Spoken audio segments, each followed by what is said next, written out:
Hello दोस्तों, आप सभी का बहुत बहुत स्वागत है डिफेंस इंस्टीट्यूट के यूट्यूब चैनल पर। और हम आज फिर से एक नई क्लास के साथ में आपके साथ में हाजिर हो गए हैं। और आप लोग भी आ जाइए कॉपी और पेन लेकर के। और जो आप लोग नींद और ख्याबों ख्यालों में डूबे हुए हैं, वहाँ से निखर करके आप आ जाइए और मेरी क्लास का आनंद उठाएं और क्लास के लिए अच्छे से तैयारी करें। तो आज हम फिर से एक नए टॉपिक के साथ, एक नई क्लास के साथ में आपके सामने प्रस्तुत हैं। और आज की क्लास जो होगी वो आपकी होगी क्लास नंबर 2।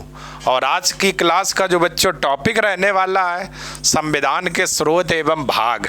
दो चीज़ें मैं लेकर के आया हूँ और यहाँ से सवाल आपके एग्ज़ाम में लगभग पूछे ही जाते हैं। तो आप लोगों ने जो संविधान की पहली जो क्लास हुई थी उसके लिए आप लोगों ने ना ही कोई कमेंट किया हुआ, ना ही कोई क्वेश्चन पूछा हुआ है।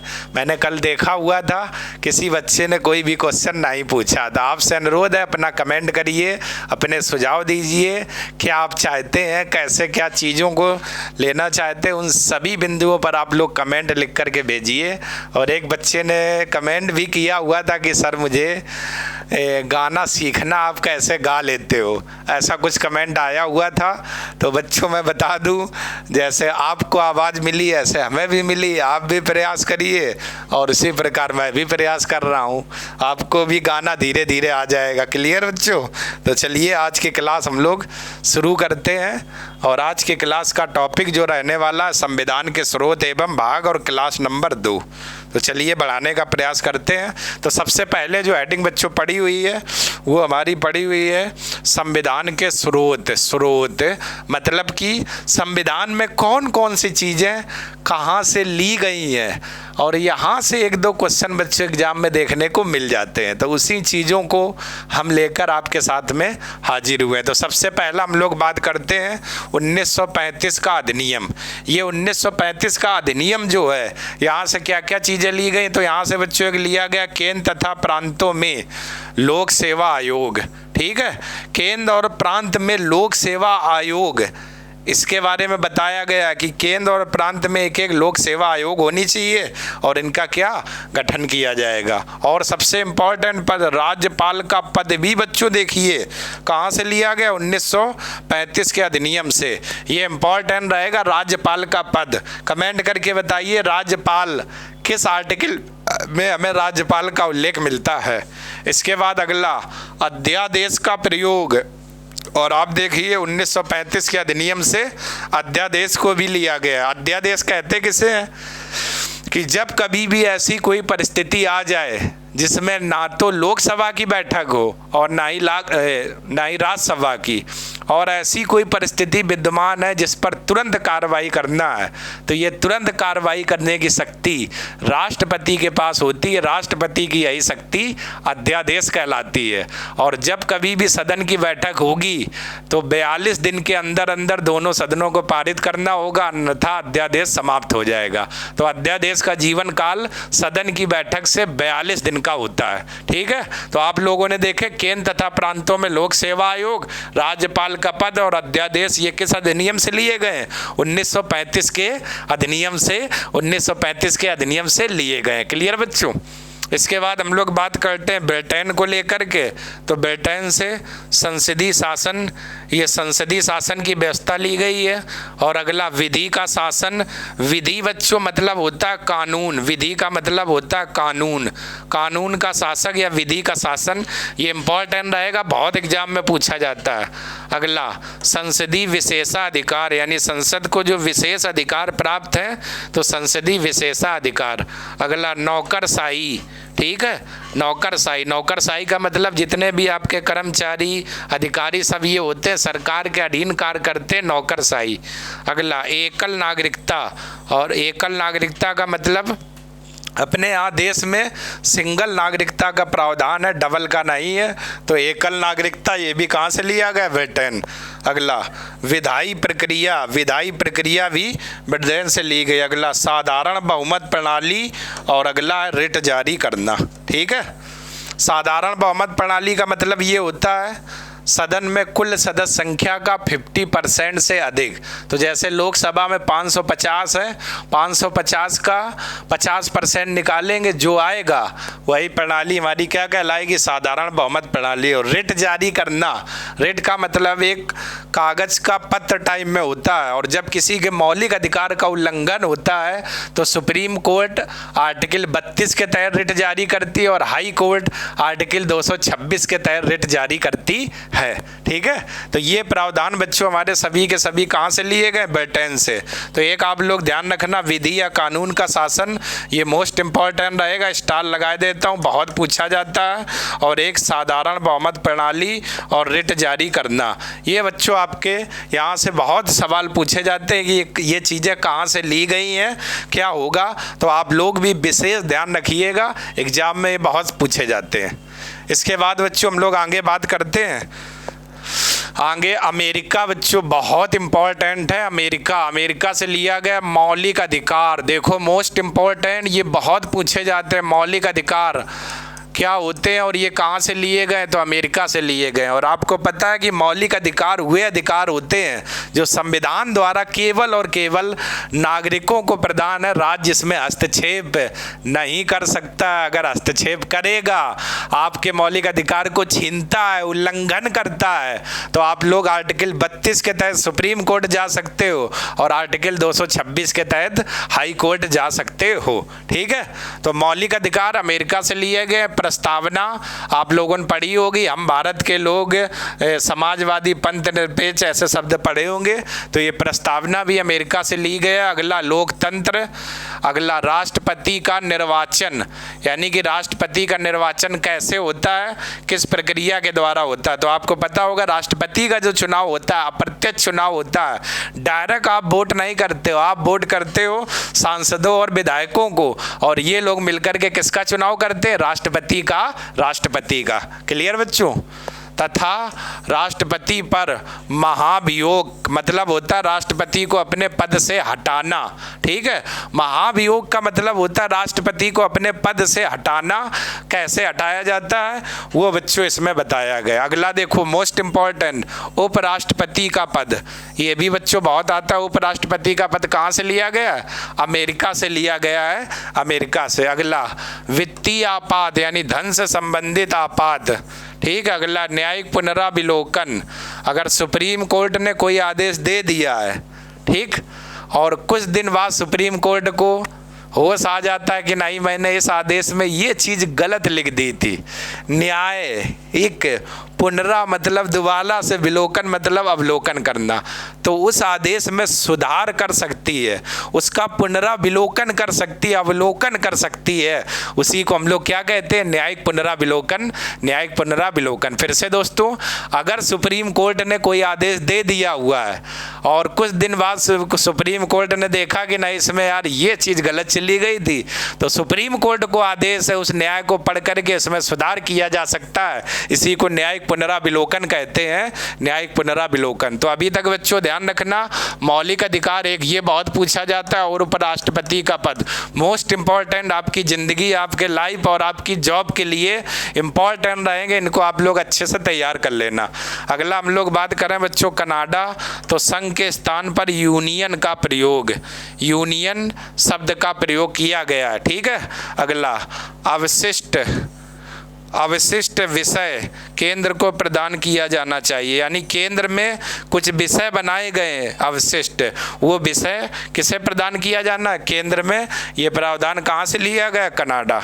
अगला राष्ट्रपति द्वारा उच्चतम न्यायालय से परामर्श ग्रहण करना, और राष्ट्रपति उच्चतम न्यायालय से परामर्श ग्रहण करता है किस आर्टिकल के तहत, आर्टिकल 143 के तहत। राष्ट्रपति को अधिकार है कि वो उच्चतम न्यायालय से सलाह मांग सकता है।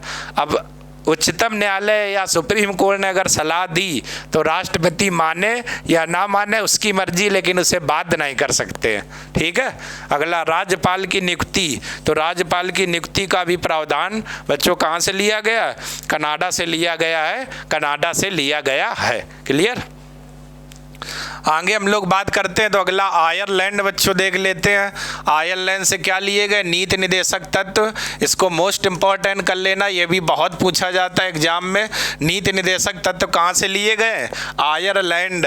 आयरलैंड, आयरलैंड की नीति याद ऐसे रखना, आयरलैंड की नीति क्या है, नीति निर्देशक तत्व राष्ट्रपति का चुनाव निर्वाचन मंडल के माध्यम से। मतलब ये हो गया राष्ट्रपति का जब चुनाव होता है तो उसके चुनाव में कौन कौन से भाग लोग लेते हैं। तो राष्ट्रपति के चुनाव में संसद के दोनों सदनों के केवल निर्वाचित और राज्य विधानसभाओं के केवल निर्वाचित और केंद्र शासित प्रदेश जहां पर विधानसभा है उनके निर्वाचित सदस्य भाग लेते हैं, मनोनीत नहीं लेते हैं।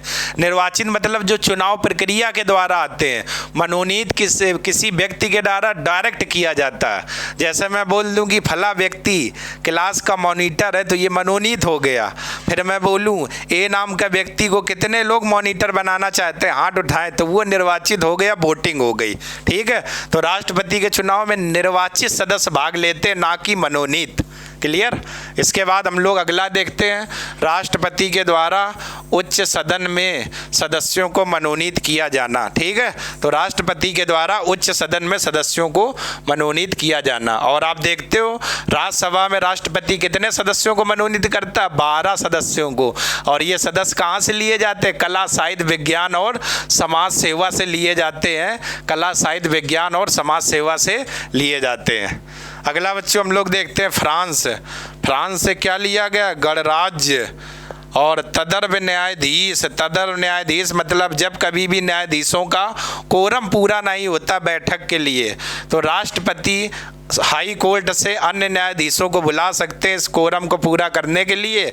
ऐसे न्यायाधीश तदर्व कहलाते हैं। अगला स्वतंत्रता कौमा समानता तथा बंधुत्व का प्रयोग, यानी स्वतंत्रता, समानता और बंधुत्व और गणराज्य, ये सभी शब्द आपके कहाँ से लिए गए हैं, फ्रांस से लिए गए हैं। फ्रांस। गणराज्य का मतलब ऐसा राज्य या ऐसा तंत्र जहाँ पर राष्ट्राध्यक्ष का चुनाव होता हो, चुनाव किया जाता है। अब और गणतंत्र पूछे तो ऐसा तंत्र जहाँ का शासन प्रमुख वंशानुगत क्रम में ना होकर जनता के द्वारा चुना जाए। जैसे राष्ट्रपति है तो अपने यहाँ क्रम बाई क्रम नहीं है कि आज राष्ट्रपति द्रौपदी मुर्मू है, कल कोई उनके बेटा बनेगा, लड़का बनेगा, ना ना ना, वंशानुगत क्रम में नहीं होना चाहिए, जनता जिसका चुनाव करे। और अदर देशों में देखे चार्ल्स 1, चार्ल्स 2, चार्ल्स 3, वंशानुगत क्रम में पीढ़ी दर पीढ़ी चलता रहता है। ठीक है, तो उसी को हम लोग क्या गणतंत्र कहते हैं, वंशानुगत क्रम में ना हो। अगला बात करें ऑस्ट्रेलिया। ऑस्ट्रेलिया से क्या, समवर्ती सूची। ये बच्चों बहुत पूछा जाता है, समवर्ती सूची कहाँ से ली गई है, ऑस्ट्रेलिया से ली गई है। अगला समवर्ती सूची। अगला व्यापार तथा वाणिज्य की स्वतंत्रता, व्यापार करने की, रहने की, बसने की क्या स्वतंत्रता, ये भी प्रावधान कहाँ से लिया गया, ऑस्ट्रेलिया से। अगला संयुक्त बैठक का प्रावधान, यानी लोकसभा और राज्यसभा की संयुक्त जो बैठक एक साथ बुलाई जाती है, ये राष्ट्रपति बुलाता और इनकी अध्यक्षता लोकसभा अध्यक्ष करता। ये क्वेश्चन पूछा जाता है बच्चों, ध्यान से सुनिएगा कि दोनों सदनों की संयुक्त बैठक कौन बुलाता है, तब आपका आंसर होगा राष्ट्रपति। और दोनों सदनों की संयुक्त बैठक की अध्यक्षता कौन करता है, तो लोकसभा अध्यक्ष होगा। और ये क्वेश्चन बच्चों बार बार एग्जाम में आता रहता है। दोनों सदनों की संयुक्त बैठक कौन बुलाता है, राष्ट्रपति, और इसकी अध्यक्षता कौन करता है, लोकसभा अध्यक्ष। अपने दिमाग में यहाँ पर फिट कर लेना दोस्तों, ये क्वेश्चन बहुत आता रहता है एग्जाम में। ठीक है, तो अभी तक समवर्ती सूची, व्यापार तथा वाणिज्य की स्वतंत्रता और संयुक्त बैठक का प्रावधान। आगे हम लोग बात करते हैं बच्चों, तो अगला है दक्षिण अफ्रीका। दक्षिण अफ्रीका से संविधान संशोधन की प्रक्रिया ली गई है और ये किस आर्टिकल में, आर्टिकल 368 में क्या संविधान में संशोधन होगा कि नहीं होगा, ये प्रक्रिया हमारी कहाँ से ली गई, दक्षिण अफ्रीका से। तो आप लोगों ने एक केस पढ़ा होगा, केशवानंद भारती बनाम भारत संघ केस, जो 1973 में आया था। और इसमें पहली बार ये कहा गया था कि प्रस्तावना अगर संविधान का अंग है तो संशोधन हो सकता है। ठीक है, और ये बातें थी, लेकिन ये जो केस आया था इसमें कहा गया था, माना भी गया कि प्रस्तावना संविधान का अंग है, अतः इसमें संशोधन हो सकता है लेकिन मूलभूत ढांचे में नहीं। ठीक है, तो वही है संविधान संशोधन की प्रक्रिया अनुच्छेद 368 में, और कहाँ से ली गई? दक्षिण अफ्रीका से। अगला जापान, तो विधि द्वारा स्थापित प्रक्रिया, कानून के द्वारा कोई अगर प्रक्रिया स्थापित की जाएगी तो वो कहाँ से ली गई? जापान। ये सब। अगला सोवियत संघ, या इसी को बच्चों हम लोग कहते हैं, कहते क्या है? कहते क्या? रूस, और कहते हैं इसी को रूस। रूस तो पूर्व सोवियत संघ या रूस, कहाँ क्या लिया गया? मूल कर्तव्य लिए गए। मोस्ट इंपॉर्टेंट बच्चों ये क्वेश्चन, मूल कर्तव्य कहाँ से लिए गए? सोवियत संघ या रूस से, बहुत एग्जाम में आता है। अगला आर्थिक न्याय, ये भी आपका कहाँ से लिया गया? रूस से। रूस से, ठीक है। इसके बाद बच्चों हम लोग बात करें अगला क्वेश्चन, जापान को जर्मनी, तो आपातकाल के दौरान मौलिक अधिकारों का निलंबन। तो देश में जब राष्ट्रीय आपात लगता है, राष्ट्रीय आपात कब लगेगा? जब किसी देश के साथ युद्ध हो जाए, बाहरी आक्रमण हो जाए, सड़कों पर जनता चाकू धीरी तलवार लेकर रोड पर उतर आए, तब देश में आपातकाल लगता है। तो उस समय आर्टिकल 19 स्वतः ही समाप्त हो जाता है, यानी 19 मौलिक अधिकार है वो स्वतः समाप्त हो जाता है। वही लिखा हुआ आपातकाल के दौरान मौलिक अधिकारों का निलंबन या समाप्त होना, ठीक है। तो आपातकाल के दौरान आर्टिकल 19 समाप्त हो जाता है, और 20 और 21 को छोड़ करके शेष सभी मौलिक अधिकारों को राष्ट्रपति समाप्त कर सकता है, ठीक है। तो जब कभी देश में आपातकाल की व्यवस्था रहेगी तो आर्टिकल 19 समाप्त हो जाएगा, और 20 और 21 ये दो आर्टिकल नहीं समाप्त होंगे। क्लियर बच्चों?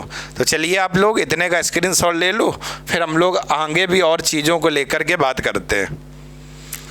आगे बच्चों हम लोग बात करें तो ये संविधान के कुछ भाग हैं, संविधान के भाग, इन पर हम लोग चर्चा कर लेते हैं। संविधान, तो वर्तमान में संविधान के कुल कितने? 25 भाग हैं, और जिसमें से मैंने कुछ इंपॉर्टेंट बच्चों आपके लिए चुने हैं, और यही आपको एग्जाम में मिलेंगे भी। तो भाग 1 ये किसको बताता है? संघ और राज्य क्षेत्र। आर्टिकल कहाँ से? 1 से 4 तक। तो आपको पता है कि वर्तमान में 28 राज्य हैं और 8 केंद्र शासित प्रदेश हैं। तो संघ और राज्य क्षेत्र के बारे में भाग 1 बताता है, और अनुच्छेद कहाँ से कहाँ तक है? 1 से लेकर 4 तक, 1 से लेकर 4 तक। अगला भाग 2 ये नागरिकता के बारे में बताता है, और अनुच्छेद कहाँ से? 5 से 11 तक। 5 से 11 तक, यहाँ पर बच्चों 1 लिखा था, वो गलती से लिख गया होगा। 5 से 11 नागरिकता है, 5 से 11 नागरिकता है। क्लियर? तो भाग 2 नागरिकता 5 से 11। अगला भाग 3 ये मौलिक अधिकार के बारे में बताता है, और मौलिक अधिकार कहाँ से हैं? 12 से लेकर के 35 तक। और ये जो भाग 3 है इसी को हम लोग क्या कहते हैं? मैग्ना कार्टा कहते हैं भाग 3 को। अब ये मैग्ना कार्टा क्या होता है? तो 1215 में ब्रिटेन के सम्राट जॉन के द्वारा वहाँ के किसानों के लिए कुछ अधिकार प्रदान किए गए थे। एक कागज में कुछ अधिकार लिखे हुए थे, उसी पत्र या कागजी पत्र को ही हम लोग मैग्ना कार्टा कहते हैं। 1215 में ब्रिटेन के सम्राट जॉन के द्वारा कुछ अधिकार लिखे गए थे वहाँ के मजदूरों किसानों के लिए। तो एक पेपर टाइप में था, उसी में अधिकार लिखे थे, ये इनके अधिकार होंगे। उसी पेपर टाइप को ही हम लोग क्या कहते हैं? Magna carta. तो भाग 3 को ही मैग्ना कार्टा कहते हैं, और भाग 3 में मौलिक अधिकार है, और ये कहाँ से कहाँ तक लिए गए? 12 से 35 तक। अगला भाग 4 राज्य के नीति निर्देशक तत्व, ये आर्टिकल 36 से 51 तक है। अब जरा देखना याद कैसे करना है। 3 अक्षर इधर और मौलिक में भी 3 अक्षर, तो भाग 3 मौलिक। 4 निदेशक में भी 4 अक्षर, निदेशक 4 का ये बच्चों इंपॉर्टेंट मौलिक कर्तव्य, ये किस आर्टिकल में? 51 का। तो अभी तक आप लोग आर्टिकल भाग 2 याद रखना, भाग 3, भाग 4 और भाग 4 का। तो 3 और मौलिक में भी 3 शब्द, 4 नीति निदेशक में भी 4 शब्द, ऐसे याद रखना बच्चों, ठीक है। तो भाग 1 संघ एवं राज्य क्षेत्र आर्टिकल 1 से 4, भाग 2 नागरिकता आर्टिकल 5 से 11, 3 मतलब मौलिक अधिकार आपका कहाँ से रहेगा? 12 से लेकर के 35 तक। 4 मतलब निदेशक, नीति निदेशक तद 36 से 51, और 4 का बच्चों मौलिक कर्तव्य आर्टिकल 51 का। ठीक है, तो ये आप लोग स्टार लगा के रखना, यहाँ से बहुत सवाल जी भर के पूछा जाता है और एग्जाम में आता भी रहता है। क्लियर हो गया? चलिए आगे हम लोग बात करते हैं। अगर आगे बात करें तो भाग 5 संघ सरकार है, संघ की सरकार है। कार्यपालिका भाग 5 वही राष्ट्रपति, प्रधानमंत्री, उपराष्ट्रपति, महान्यायवादी, मंत्रिमंडल परिषद। अगला बात करें हम लोग भाग 6 राज्य सरकार। और इसके बाद ये बच्चों देखो 3 आर्टिकल मोस्ट इम्पॉर्टेंट, आपकी ज़िंदगी आपके लाइफ बनाने वाले आर्टिकल हैं ये। ठीक है, भाग 9 क्या? पंचायतें। 9 क्या? भाग 9 में पंचायतों के बारे में बताया गया है, पंचायतें। अगला 9 का नगर पालिकाएं, नगर पालिकाएं। ठीक है, भाग 9 खा सहकारी समितियां, सहकारी समितियां। तो भाग 9 किसके बारे में बताता? पंचायतों के बारे में।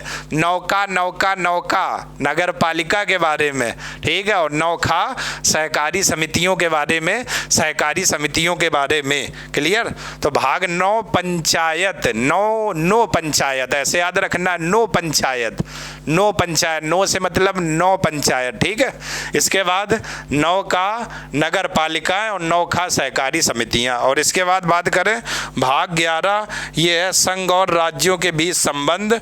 संघ और राज्य के बीच क्या संबंध होना चाहिए, तो भाग 11 ये बताता है, यानी केंद्र सरकार और राज्य सरकार के बीच में क्या संबंध है, इसके बारे में ये हमारा भाग 11 दर्शाता है और बताता भी है और समझाता भी है। क्लियर? तो ये आपके हो गए भाग 9 पंचायत करो, नो याद रखना, नो बकवास, नो पंचायत। तो भाग 9 में पंचायत, भाग 9 का नगर पालिकाएं, 9 का सहकारी समितियां। आगे बच्चों अगर हम लोग बात करते हैं तो 3 हमारे ये भाग और बचे हुए हैं, तो देख लेते हैं। वैसे तो टोटल 25 है, लेकिन ये कुछ इंपॉर्टेंट मैंने निकाले हुए हैं आप सभी के लिए, जो अक्सर एग्जाम में आते रहते हैं।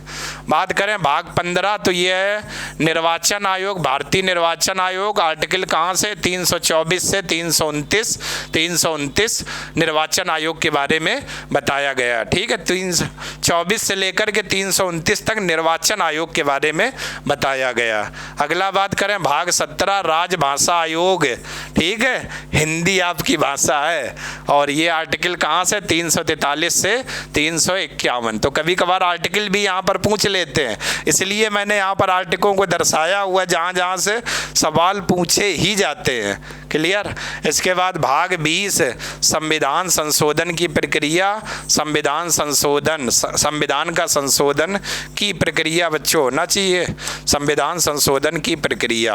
ठीक है, क्या संविधान में संशोधन होगा? किस आर्टिकल में? 368 में, 368 में संविधान संशोधन की प्रक्रिया। तो आप लोगों ने देखा भाग 15 निर्वाचन आयोग 324 से 329, भाग 17 राजभाषा 343 से 351, भाग 20 संविधान संशोधन की प्रक्रिया अनुच्छेद 368, अनुच्छेद 368। ठीक है, तो ये बच्चों आपके लिए कुछ प्रमुख भाग थे और आप लोगों ने देखा। तो आज की क्लास में आप लोगों ने देखा संविधान के स्रोत और प्रमुख भाग। अब याद आपको क्या रखना है? मौलिक अधिकार कहाँ से लिए गए, मूल कर्तव्य कहाँ से लिए गए, समवर्ती सूची कहाँ से ली गई है।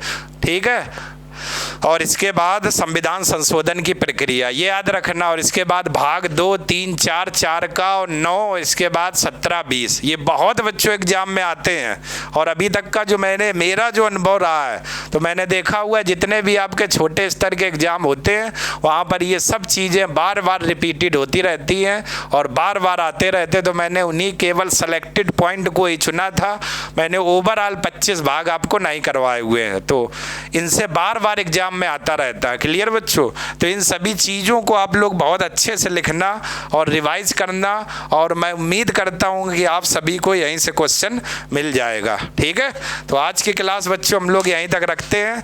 कल के क्लास में हम लोग शामिल होंगे भाग 1, भाग 2 को लेकर के। तो अगर आपको वीडियो पसंद आ रहा तो आप लोग चैनल को लाइक करें, सब्सक्राइब करें और ज़्यादा से ज़्यादा शेयर करें। तब तक के लिए बच्चों आप सभी लोगों का बहुत बहुत धन्यवाद। नमस्कार, जय हिंद।